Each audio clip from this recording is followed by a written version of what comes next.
Hey, could you step up a bit with the housework? My husband greeted me with a frown as I walked through the door after a long day at work. I'm sorry, I sighed, feeling the weight of exhaustion settling in my bones.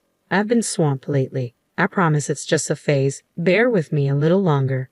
Between the constant overtime and deadlines, I barely have a moment to spare for chores. I've been squeezing in laundry whenever I can, and the vacuuming. Well, I managed to give the living room a quick once-over in the mornings, but it's tough to tackle much else late at night. And meals. It's mostly been meal prep or takeout. I know I'm dropping the ball on the home front, and it's eating away at me. My name's Michelle. At 29, I'm navigating the grind of office life. Jake, my husband, unexpectedly popped back into my life about 3 years ago. We were classmates in middle school, but it wasn't until a chance encounter at a cafe that we reconnected. Small towns have a funny way of bringing people together, and there he was, sitting at a table adjacent to mine, like a scene ripped from a comic book. I couldn't help but wonder if it was fate. Although we swapped contact details then, our conversations remained sparse. It wasn't until a school reunion that our connection blossomed, spurred on by the encouragement of our friends. Jake and I had always clicked, so when he proposed a year into our relationship, I accepted almost instinctively. Perhaps it was the weight of societal expectations in our small town where early marriage was the norm that nudged me towards a quicker decision. Don't get me wrong, I do love Jake. But looking back, I wish I had paused to truly understand him better. Jake, having lived with his parents his whole life, is practically clueless when it comes to housework.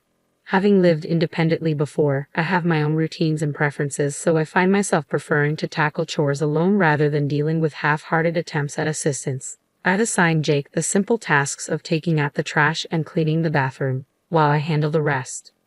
About a month ago, my workload at the office kicked into overdrive with a flurry of overtime hours. To add to the chaos, a colleague recently embarked on maternity leave, dumping even more responsibilities on my plate. With my focus consumed by work, I found myself with less and less time for household chores, much to Jake's evident irritation. And then, finally, his frustration boiled over. Arriving home bone-tired, I was met with a barrage of complaints. Michelle, this is getting ridiculous. I need this outfit for tomorrow, and it's still unwashed. It's a simple task, just toss it in the washer and hang it out to dry. Why is that so hard? I hadn't managed to get to the laundry yesterday due to a late return home, and the morning rush left no room for it either. And yet another night of takeout, he lamented as I walked through the door. I work late again, and this is what I come home to. I'm sorry, but Jake wasn't about to simmer down. I mean, come on, I'm exhausted too when I get back, and this is what I get. He sighed heavily, his frustration palpable. His words ignited a fire within me. Excuse me, then why not lend a hand with the chores? If it's as simple as tossing clothes in the washer and hanging them out to dry, why not take some initiative? And dinner once in a while wouldn't hurt, would it? It's not like you're the sole provider here. We split the bills, and I'm shouldering all the chores you can't be bothered with, so enough with the complaints. As the words tumbled out, I felt a weight lift off my chest, even if just momentarily. But predictably, Jake didn't share my sense of liberation. Is that how a wife should speak? His comment reignited my fury. What do you mean? I'd gladly take on those responsibilities if I were a stay-at-home wife. But if I quit my job, could we really survive on your salary alone? We agreed not to take that route when we tied the knot, remember? And didn't we also agree to support each other during hectic times? With those cutting words, Jake dropped a bombshell. Oh, classic Michelle. If you're so dedicated to your career, why not focus on that alone? A woman's place is in the home, unlike you, Michelle. My girlfriend, on the other hand, is a domestic goddess. She keeps the house immaculate whenever I'm around, and she even whipped up a homemade cake last time. Stunned, I could barely process his words. Wait, girlfriend, who are you talking about? An old flame, or are you cheating? My heart raced with a mix of emotions as Jake smirked. You've aged, Michelle. She's stunning, and to top it off, she's the daughter of the CEO. Her parents fully support our relationship and even floated the idea of me taking over as CEO. Then, shockingly, Jake slid divorce papers across the table. That's why you need to fill these out. I'll be leaving tomorrow. Caught off guard, I struggled to comprehend. Hold on, Jake. Are you saying you're having an affair and divorcing me to marry your mistress? With a mocking grin, Jake nodded. That's the gist of it. I'll even offer whatever settlement you desire. After all, I'm the future CEO. And with that, he left, leaving me in a whirlwind of disbelief. Do you really expect me to just roll over and sign these papers? I shot back, but Jake seemed unmoved. So you're content living like this? In a relationship with someone who's lost all affection for you, where you're left handling all the chores? I faltered, words escaping me.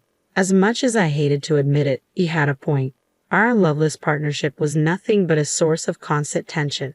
After much contemplation, I reached a point where I couldn't bear to dwell on it any longer.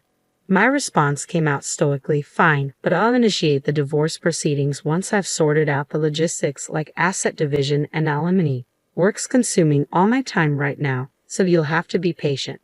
Jake, visibly frustrated, muttered, yeah, always prioritizing work. With that, he left the living room, disappearing into the bedroom. As time trickled by and work gradually eased its grip, I took the initiative to seek legal counsel through a friend's recommendation. The divorce lawyer attentively absorbed my account, and together we strategized to demand a higher alimony than the norm. I had braced myself for a back and forth with Jake over the alimony, but to my surprise, he agreed to the amount without hesitation. Could it really be true that he's being considered for the next CEO? A twinge of regret flitted through me, but I pushed it aside. If I'm getting a decent sum, maybe I should treat myself to a solo vacation and recharge. As the weeks slipped by since Jake's departure and work began to stabilize, the final negotiations for alimony concluded. The once lively apartment now felt eerily empty. It's time for a change, I resolved. There's no reason to linger here. It's too spacious for just one person and feels like an echo chamber. Thankfully, I now have the flexibility to take time off work, so I seized the opportunity to hunt for a new place. Heading to a real estate agent, I swiftly signed a lease for an apartment closer to my office. A week later, I relocated. Since the apartment was in Jake's name, I had to inform him about the move. Almost immediately, he called. Do you honestly think leaving our apartment filled with memories is the right decision? Isn't it lonely living in a strange place all by yourself? You haven't forgotten about us, have you? Maybe it's better to dwell in the past. His arrogance dripped from every word, condescending and dismissive. With each passing day, his attitude only fueled my anger. I realized I no longer harbored any affection for Jake. No matter how many times I tried to communicate that I had moved on, Jake persisted with his conceited remarks, like stop pretending or don't act tough. Fed up with the conversation, I asserted firmly, could you please settle the alimony soon? Once that's done, I can proceed with filing the divorce papers. Yeah, got it. I'll settle it within the week, so go ahead and prepare those divorce papers. My girlfriend's parents insist we only live together once we're officially married, hence the hotel stay. Quit my job too. Just taking a breather for now, I guess. It seemed Jake had made the decision to leave his job in preparation for this career shift. Then he drops the bomb about submitting the marriage license, planning a lavish wedding, and moving into his mistress's father's mansion to start their newlywed life. He's in a rush to get that license submitted, claims the families have already met, but something about it all feels fishy. Jake's parents are usually sensible people, so it's strange they'd entertain the idea of a second marriage before the divorce is even finalized. I pressed Jake for clarity, but his response remained elusive, leaving the truth shrouded in uncertainty. Well, perhaps Jake's parents were more eager for his remarriage to a president's daughter than even I realized. I thought I had cultivated a decent rapport with my in-laws, so this revelation was quite disheartening. But it's irrelevant now. I informed him, I'll reach out once I've filed the divorce papers, and promptly ended the call. A few days later, armed with the alimony, I filed for divorce, and with that, my connection to Jake was severed. When I reached out to him, his response was a flustered, got it. Judging from his recent demeanor, it seemed likely that Jake would be remarrying soon. Seeking a change of scenery the next day, I decided to go shopping at the mall. To my surprise, I encountered Jake there. As I strolled through the bustling corridors, a voice called out to me from ahead. Michelle, aging already, looking like an old hag, aren't you? Startled, I glanced up to see Jake standing there. This mall was the same one where Jake and I had reunited, where the movie theater was located. I cursed my luck. Jake departed with a sneer, announcing, guess what? Today, I tied the knot with Olivia, the president's daughter. Unlike you, she's stunning and the perfect wife. No sooner had he uttered these words, a woman with shopping bags drew near. Jake, so this is the infamous president's daughter. She was undeniably beautiful, and as I pondered her name, a sense of familiarity struck me. Our eyes met, and she seemed equally taken aback. Could it be? While I observed her, Jake, completely oblivious, kept on talking. Olivia's family owns the company, in case you didn't know. Paying no heed to Olivia's subtle urging to leave, Jake proceeded to enlighten me about her family. I'm set to become the next CEO of their company. Pretty unbelievable, right? At that moment, I couldn't contain my laughter. Jake stared at me blankly, while Olivia avoided meeting my gaze. So you've already remarried, huh? Good for you. She's quite the catch. Doesn't seem like we're the same age at all. As the words left my lips, Jake appeared puzzled. Understandable, since I had just commented on the age of his new wife without any prompting from him. I couldn't help but continue laughing. My condolences. With that, I turned away from Jake and started walking. But despite Olivia's efforts to hold him back, Jake hurried after me. Michelle, what's going on? You seem to know her. I explained that we both attended the same high school. We were classmates. Though, you wouldn't recognize her just by looking at her face. Jake was taken aback. It's great you found yourself such a beautiful wife. But then again, she ought to be, considering the amount of money she's spent on plastic surgery. As it turned out, Olivia and I were classmates in high school. At first, her face didn't ring any bells, but when Jake started discussing Olivia's family, it all clicked into place. I'd never been fond of Olivia. She had a knack for flaunting her wealth. Back in school, I had a bit of a reputation thanks to my achievements in the sports club, and it seemed Olivia didn't appreciate that. She used to taunt me, claiming I lacked femininity because of my involvement in sports, among other things. Olivia had a habit of putting others down, which earned her the disdain of many of our classmates. During our recent class reunion, Olivia's absence didn't stop her from being the hot topic. Word had it she underwent plastic surgery to address her facial insecurities and had since become a fixture on the party circuit. Remember the girl Jay referred to as ugly when he saw on a graduation album? I distinctly recall informing him that she was the CEO's daughter. At that memory, Jake's complexion turned ashen. I wouldn't trade it for all the money in the world, he had scoffed. As the memory flooded back to Jake, his face flushed crimson, and he rounded on Olivia, bellowing, "Have you been deceiving me this whole time?" A heated argument erupted between Jake and Olivia. Amidst their shouting match, it became apparent that they had crossed paths at one of these parties, and Olivia had been completely smitten with Jake. With a brazen display of audacity, Olivia shot back, "I didn't lie. I just didn't volunteer the information because you never asked."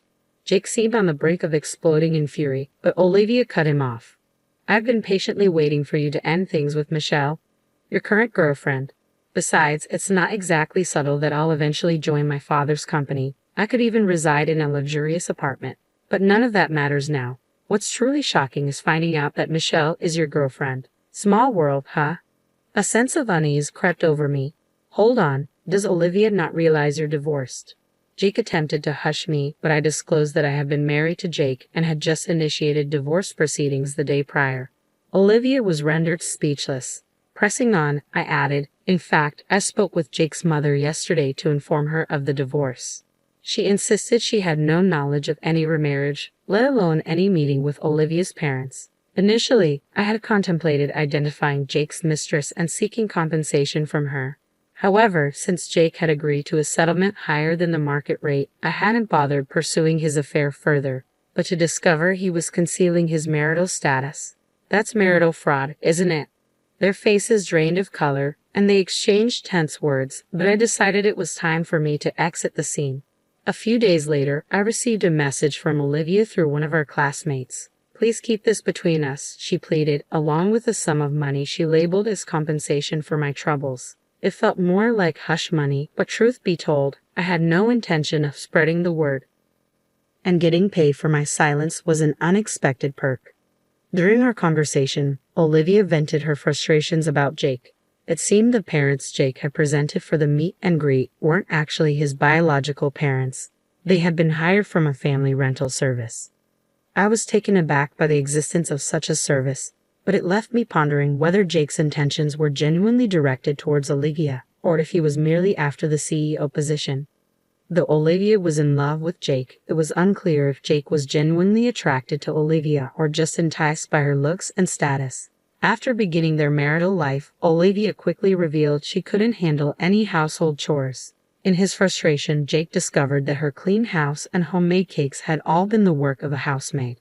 Their marriage fell apart almost instantly, and Olivia filed for divorce, suing Jake for marital fraud. Despite the hush money, Olivia let everything slip, enraging her father.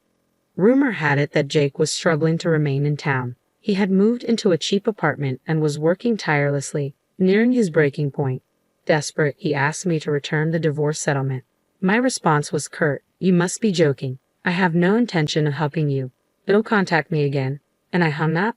Since then, I took advantage of my accumulated leave for a much-needed recharge. I traveled solo, embraced new experiences, and had some wonderful encounters. I have a feeling that the future holds exciting possibilities.